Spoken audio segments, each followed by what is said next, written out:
of dermatology at Rome Marconi University, and I work for more than 20 years in aesthetic dermatology. So I'm doing a lot of injectables and energy-based devices in the clinic. And actually, the clinic is a clinic of non-invasive procedures. This is my email down. So if you write it down and if you have questions after this webinar, you can always contact me, and I will try or do my best to answer. So when we look at the statistics of, this is of 2016 from the American Society of Aesthetic Plastic Surgery, we see that Americans have spent $15 billion that year on cosmetic procedures, and that was $1.5 billion more than the year before. And this is the trend that we're seeing, is that non-surgical, non-invasive procedures are going up quite a lot more and much more than surgical procedures.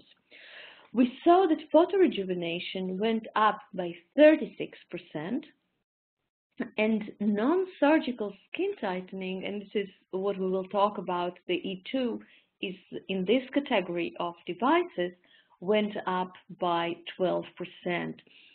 And the trend is that these procedures are going to go up more and more. So the trend is that people are going to do much, much more non-surgical procedures and also much more non-surgical skin tightening, non-surgical skin rejuvenation procedures.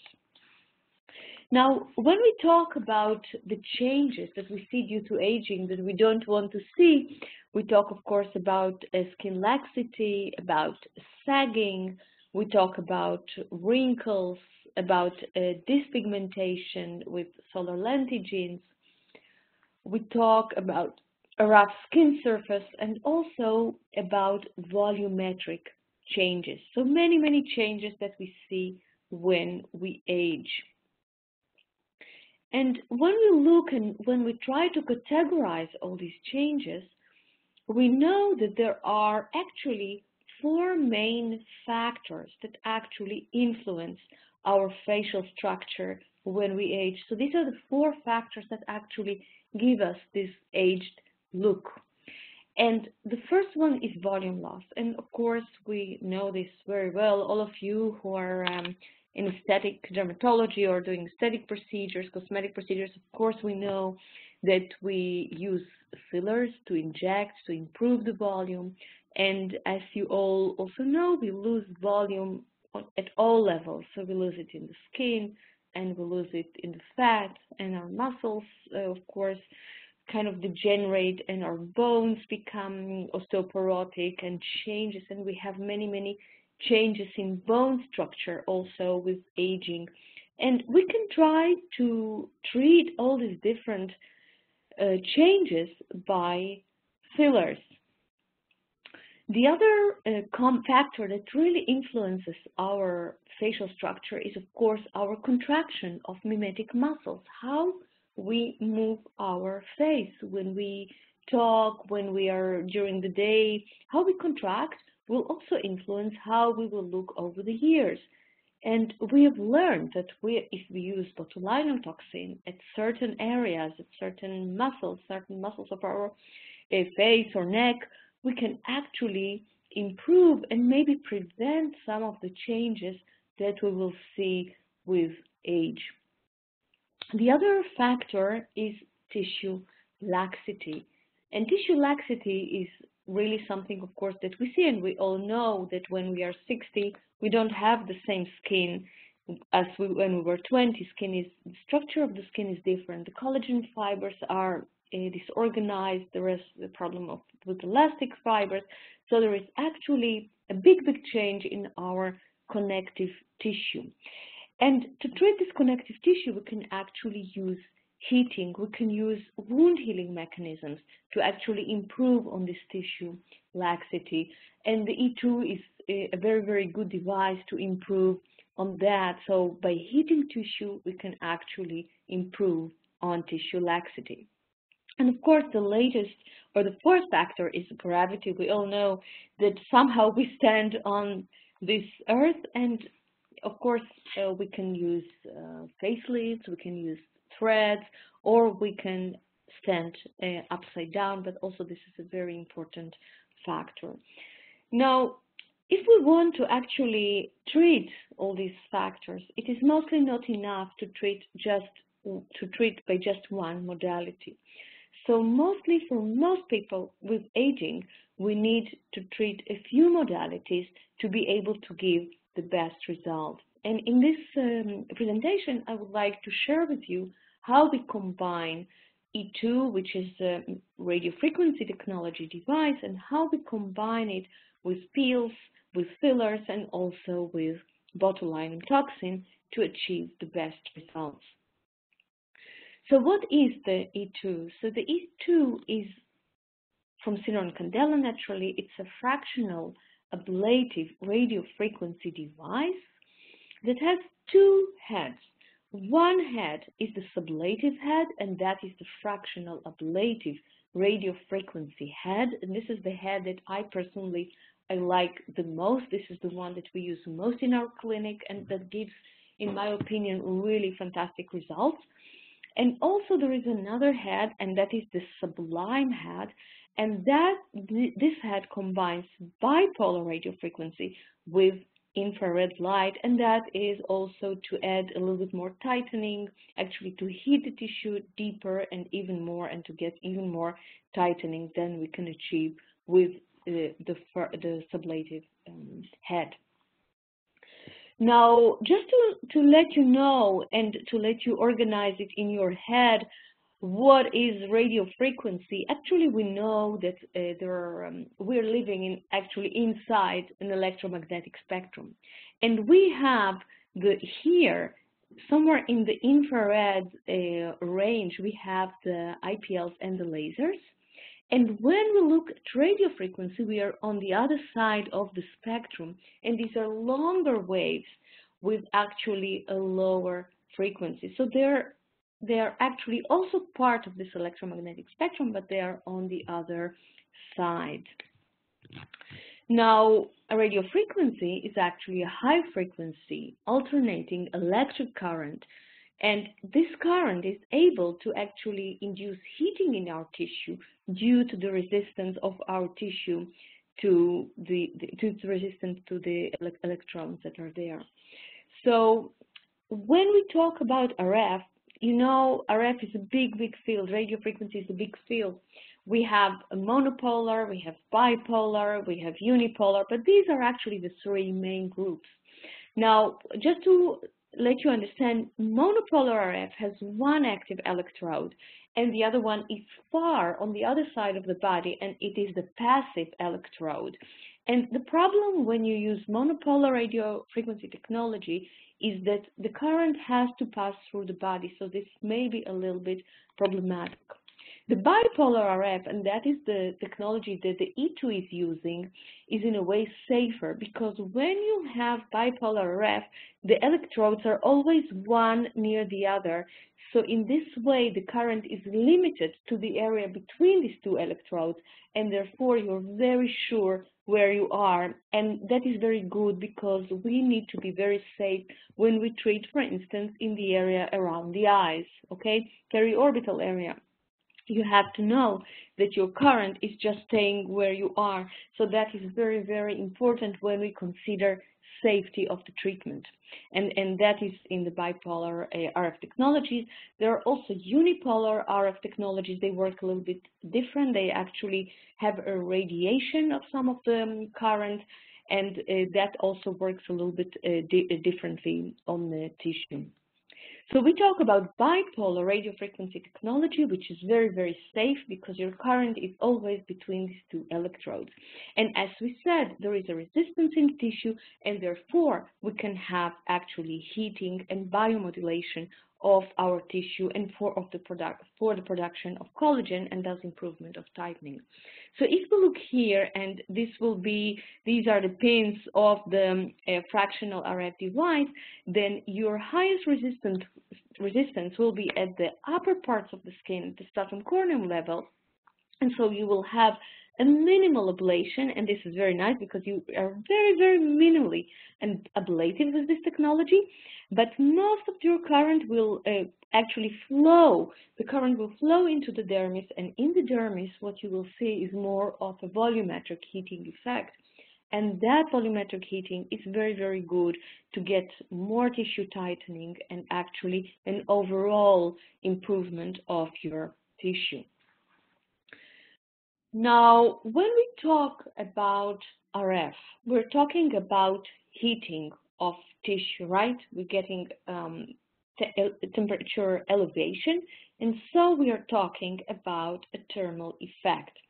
And this thermal effect is there on the epidermis and the dermis. And if in the past we thought that we need to ablate everything, we were using a lot of ablative lasers, we were heating tissue to 100 degrees to get evaporation of tissue and thus a resurfacing of tissue afterwards. Now we know that we can actually heat less.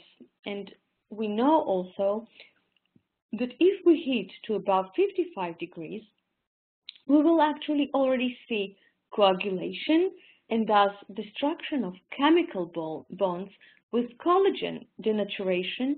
And at these temperatures, you can see immediate tissue tightening, which will later on also induce a lot of new collagen formation and a lot of long-standing tightening later on. But we also know that if we heat tissue to only between 40 and 55 degrees, we also see a tissue effect. And at these temperatures, we see partially reversible damage with stimulation of neocollagenesis. So actually, even by heating not so very, very high, we can see collagen stimulation of collagen production. Now, this is a treatment tip. And as I told you, it is a fractional radiofrequency technology. These little pins here are the active electrodes, and each of them actually transmits alternating current. The areas between these electrodes is actually spared, and so you have actually a fractional technology. And so the areas under the pins are treated, and the area in between the pins is spared, and from there you will have the healing, and from there you will have also this, fast tissue regeneration with very, very limited problems or side effects. And you know that there are very, very few side effects, and patients are actually just read after treatment, and they can go on with their activities only by putting makeup directly after the treatment. Now, there are many, many studies showing actually that there is new collagen production. This is one of them. It was already done by Zelikson in 2004, showing there is tissue tightening and new collagen production after radiofrequency treatment of tissue. And here you have another study from 2009 already showing that actually it's not only the collagen, but also we have new elastin and new hyaluronic acid in tissue. And so radiofrequency kind of affects our tissue and regenerates our tissue. So we're really getting new and younger tissue due to these treatments. And so there are many, many indications that we can actually have due to this very, very actually good wound healing effect on our tissue, because we control better the wound healing effect. We control the wounding, so the wound healing effect is limited in a way and can produce collagen, elastin, and hyaluronic acid. And so we can treat aging, we can treat wrinkles, we can treat dyspigmentation, we can treat some solar antigens, we can treat rough skin surface. That is also a very important parameter for how we look if the skin is smooth. Sagging, there is tightening, and I will show you pictures of patients. Also some volumetric changes, not as with fillers naturally, but also there is some lifting, and as the skin becomes a little bit thicker, then of course there is also improvement of the volume loss. And also we can treat precancerous lesions, even a solar keratosis, by actually leading to skin resurfacing and regeneration of our tissue.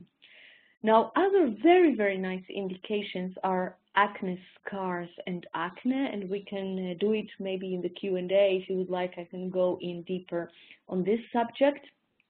We can also use it for enlarged pores, a very nice indication. This was something that all of you who've been working for long know that it is quite difficult to treat, and that we don't have so many modalities to treat enlarged pores. Stria are very, very nice to treat, and also scars, not only surgical scars, but also traumatic scars. And this is also something that we could discuss, because our whole approach to scars has changed over the years, and we know that we have to treat them earlier. But we could discuss this if you would like during the Q&A.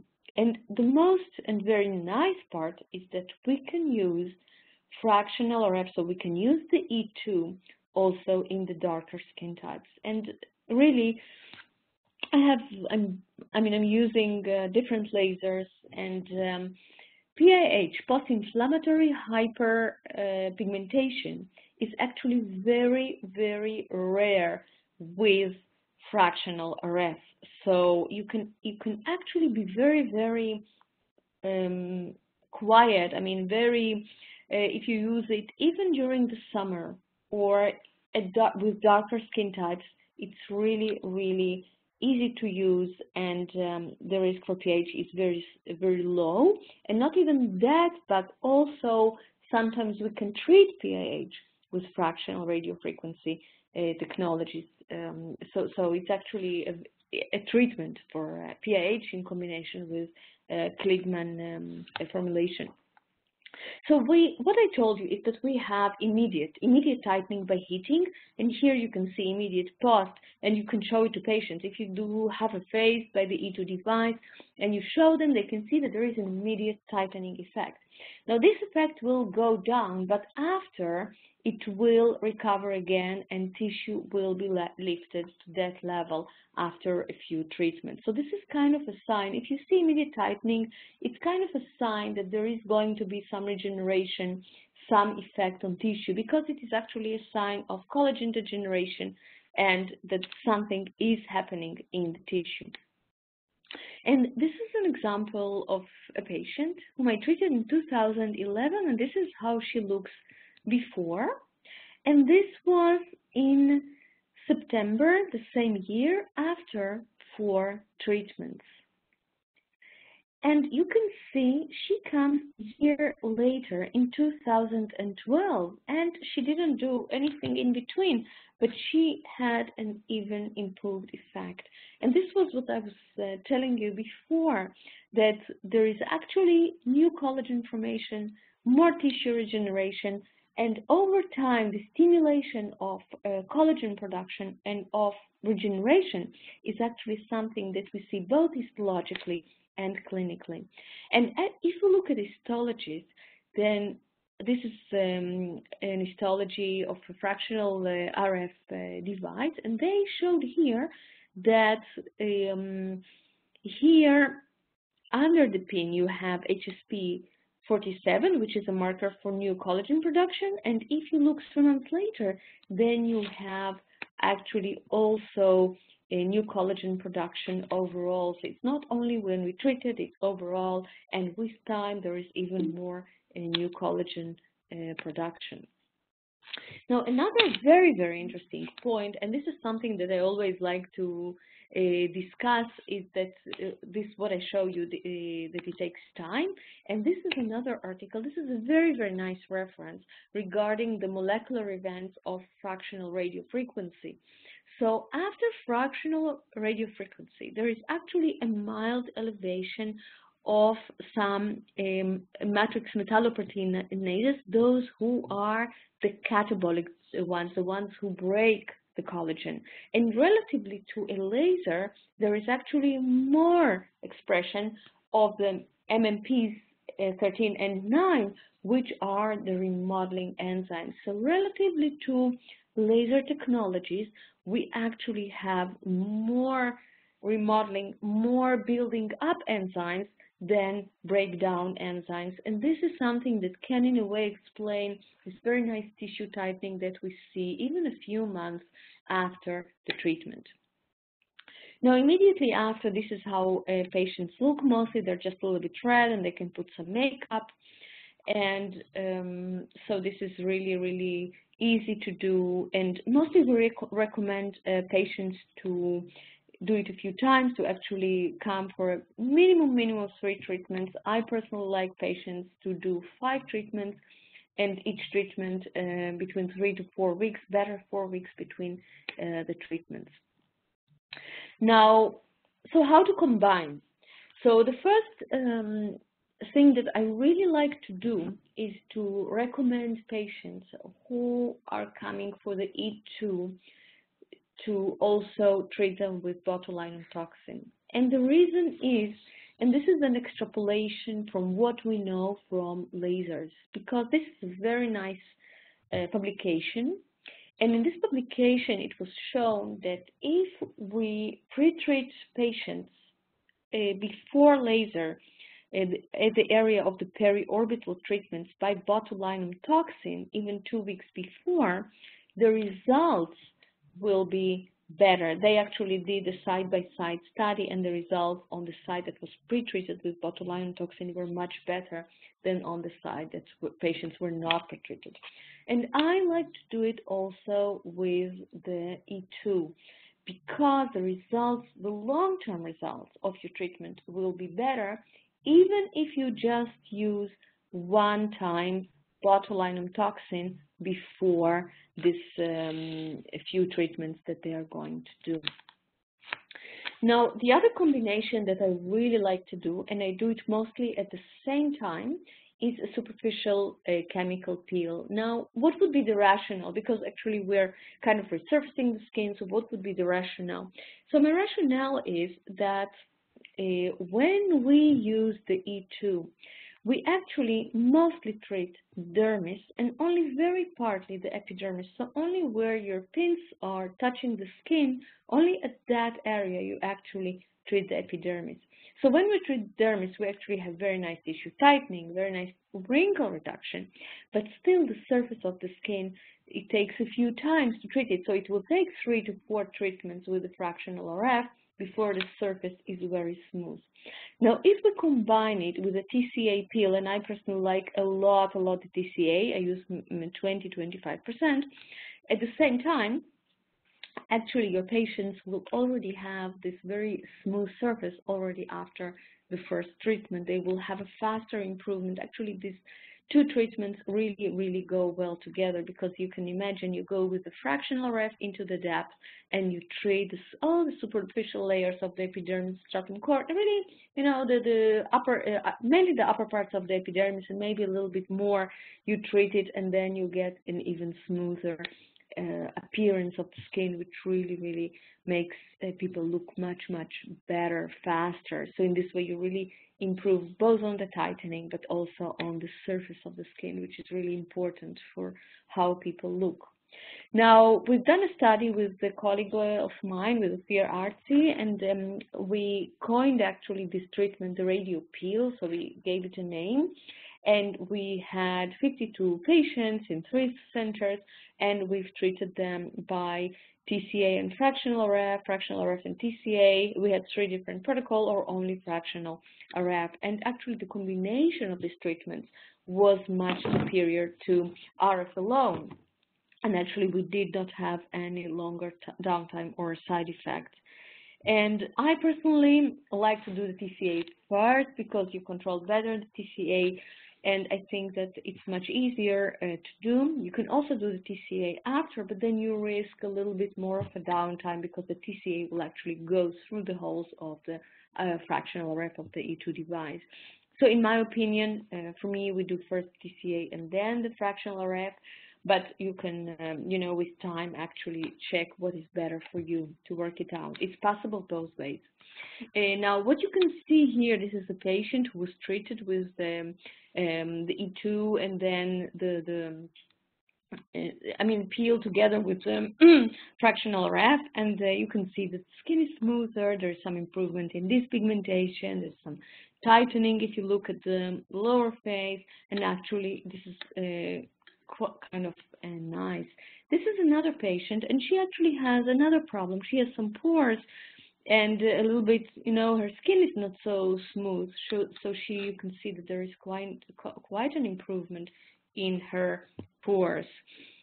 And this is another patient, and she had very, very bad wrinkling here and didn't want to do anything more than the E2. So I recommended to her to do it, and I think the results were really nice. She was very, very happy with the results. This is a patient who had very deep acne scars, actually boxcar scars, and this was also really nice improvement. I think for acne scars this works really, really nice. And this is another patient with some acne scars. So it's nice for both rejuvenation and also for scars. And nowadays we also use fractional RF for acne. So, and now another point is the fillers. How to combine fillers with fractional RF technologies or with the E2, because really most people will need some volume improvement on the volume together with improvement on tissue laxity. So if we use the E2 first, we will have, of course, improved cosmetic results. We will have less filler will be needed for lifting, and actually also we know the patients who have a better skin, whom we have improved the skin, they will have on the long term a better filler durability. But you have to know that when you combine radiofrequency with fillers, you have to understand that you have to understand a little bit of pathophysiology and know that when you heat the tissue to a certain level, maybe sometimes we can also affect the filler because the filler maybe can be destroyed. So going out from there, we made two main protocols in our clinic. The first one is when we use the energy-based device, the E2 first. So we start with 3 to 5 monthly treatments, and we just do the E2 during this time. Only after 3 to 4 to 5 treatments, depending on how many treatments the patient wants to do, we will do the fillers. And then it's possible to treat with very high energies. You can treat everywhere, but the drawback is that patients will actually only see a gradual improvement. It will take some time. The other possibility is to do the injectables, the botulinum toxin and fillers first. So when we do the fillers first, what I like to do mostly is that over the areas where I have the filler, I don't go with very high energies. So if I keep the energies on the low level, there will be no problem with the fillers, and it will be actually all right. So, and patients like this better because they always like to get the immediate improvement with the filler, and then they will go on and they will do the energy-based device, the E2, and that will give them a little bit of a better improvement of their skin. And that is the most used protocol in the clinic. Now, this is a patient who was treated 4 times by the E2, and afterwards we added some filler, and so she can actually she had a little bit of a better result after we added the filler. And this was another patient who actually, in whom we did the other protocol where we used the fillers first, and this was her improvement after a few treatments with fillers. And when we added the E2, actually it gave us even more lifting, even more tightening, a much smoother tissue, smoother skin surface. And so she was very, very satisfied with the results. So really many patients, even especially those with quite lax skin, it's better to combine. Stria is another indication, as I told you. It actually works quite nicely, mainly when the stria are not long-standing. So you could really take the stria. I mean, mostly it's younger people who come, and it's true, it's not very long-standing. The effect may be very, very nice. This was a patient who was bitten by a dog, and she had scar, and we treated also with fractional RF and combined with IPL, and that was also a very, very nice result. So scars are also very, very good indication. So in conclusion, we have multiple factors that influence our structure, facial structure with aging, and therefore actually multiple treatments, techniques, technologies are actually needed. And so we need to combine different treatments to achieve the best results. Now the E2 is a great fractional radiofrequency device for skin rejuvenation and also for many other indications. And when we combine it with other modalities, for instance, with botulinum toxin, with pills, with fillers, we can actually offer our patients even more pronounced and dramatic results. And so this is the end of the presentation, and I would like to thank you very much for being here and for listening. And if you have some questions, please just, I know I have to check for the questions on the screen. Just a minute, where is my screen for patients, for questions? Just a minute.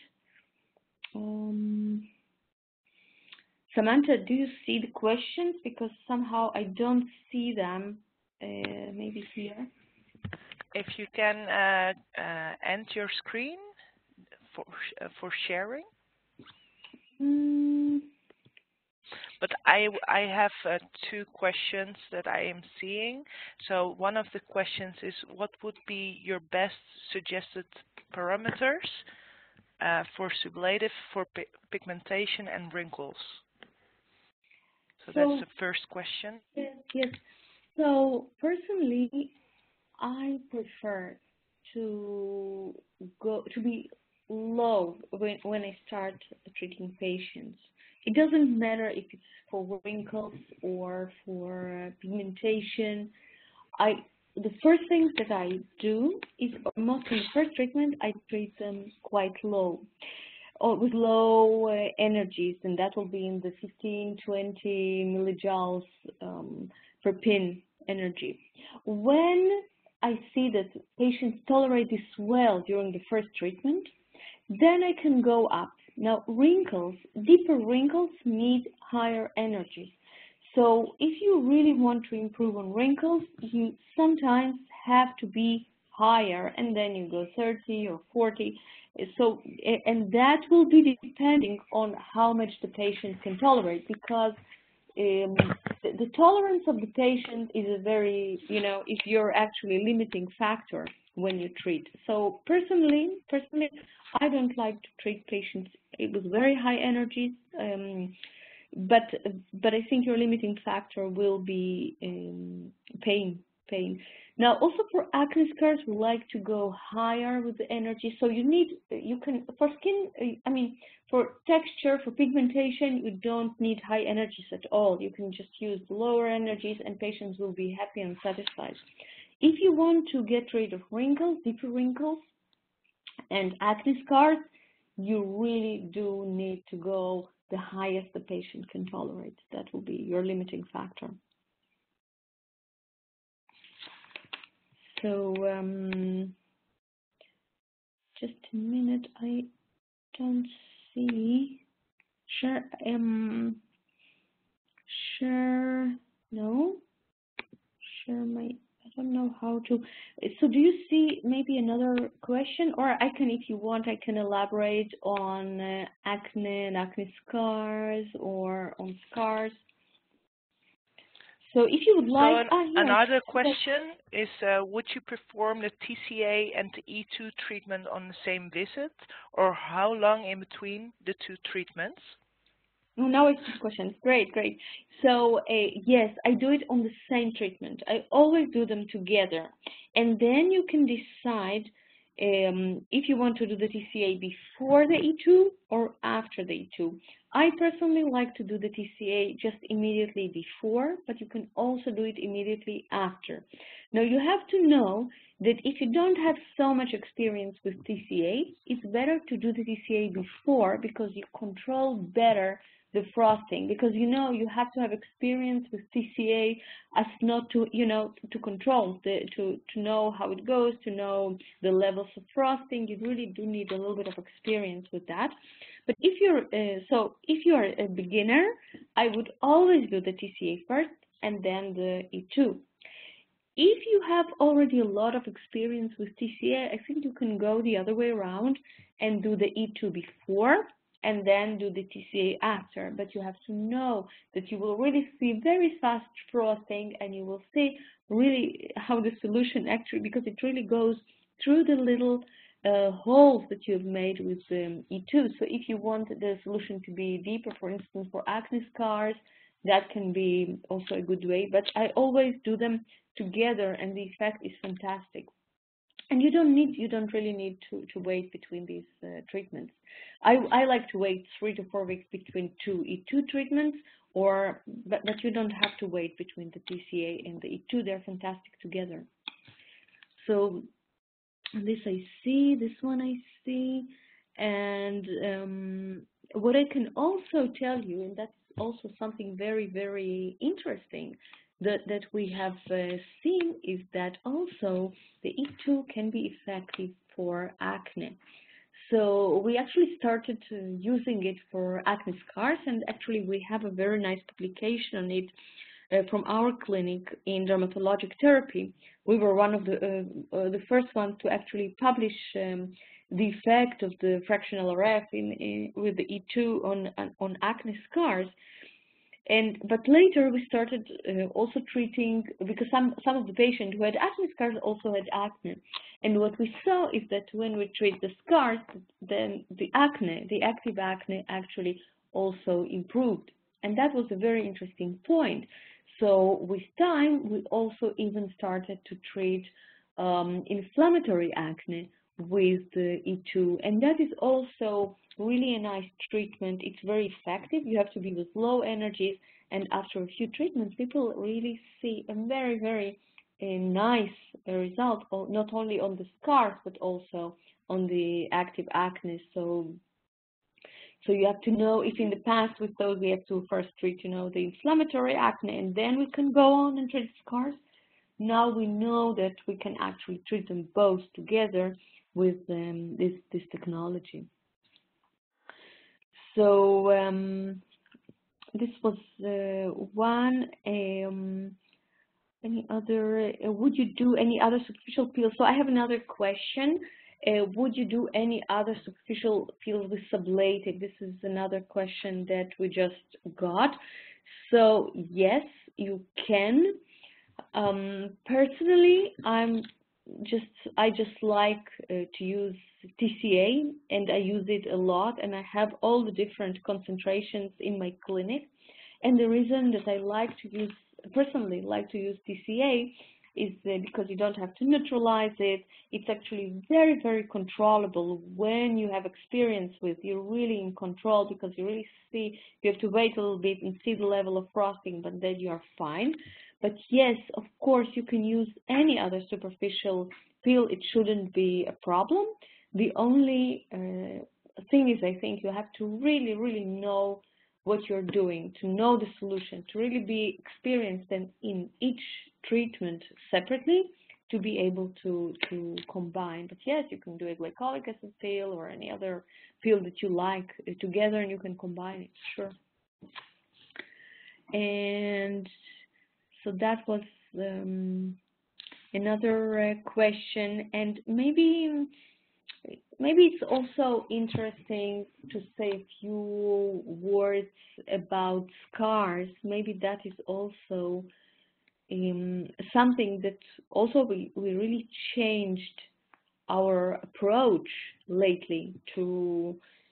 to scars, because I don't know if you know, but in the past it was thought that you have to wait until the scar is mature and then only start treating it. And nowadays we have more and more data that the earlier you are with treating the scar, the better it will look. And what we started doing now is that we actually recommend to some patients who, for instance, have been through Mohs surgery or any other surgery on their face, to actually come very early after the operation, actually already after the after the stitches are removed, you can already start. We wait another 2-3 weeks, and then if you use the E2, it can be very, very nice. You do a few treatments and the scars are so much improved. It's really unbelievable. But don't wait too long. Just start even immediately, just the area of the scars, and patients are very, very happy and also very, very thankful for this treatment, because people really don't like to have ugly scars on their faces. And the same for traumatic scars. We can actually start to treat them very early on, and they actually improve, and that surgical and traumatic scars, and that the effect is really, really amazing. You will be amazed if you do it. So parameters, we had TCA and the peels, and botulinum toxin is very nice, and of course fillers. In any aesthetic clinic, of course, you use all these modalities, but really I think that something has changed also with patients. I think that they are more open now to energy-based devices. They ask sometimes, and more patients are coming and they say, I don't like injectables so much. I don't like the effect of Botox. I want a natural look, and I don't like fillers. And there's quite a large group of patients who are like that, and then they ask you for for recommendation. What would you recommend to me without injections, without, I want it very natural. And that is a growing group, and I think this is something also that we also discussed in the statistics, that is there is actually a growing interest into treatments by energy-based devices, and especially the ones who are minimally invasive without downtime. So this is very, very good technology for that, to give very nice results with minimal downtime, and so patients really, really like these treatments, and they come back, and that is a very important point. So if there are here's somebody asking. And there was another patient. First, there was another patient, another question. So about the parameters and what I use for pigmentation to suppress the melanin melanin production. So personally, when I treat the darker skin types, all of them, I give them always hydroquinone.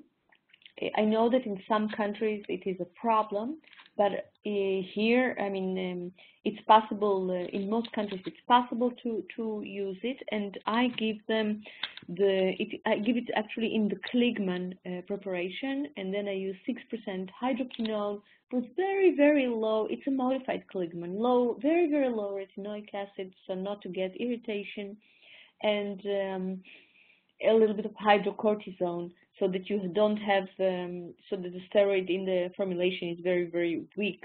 And I give that in combination, and they get a very, very nice, smooth, and even colored skin after this treatment. Because as you know, you're actually making very, very small holes in the skin. So the formulation is actually entering the skin after the treatment. It's really nice for drug or cosmetic delivery. and there is also a lot of movement towards that. So the effect of the clindamycin is also really much better after together in combination with the E2. But for dark skin types, I always like to combine. So if there are, I don't know if there are more questions. Do you see anything, Samantha, that no further questions. I think it's time to end the presentation. Perfect. So thank you all for being here. I hope you had some value, and I hope to see you soon next time. So thank you very much, everybody. Thank you.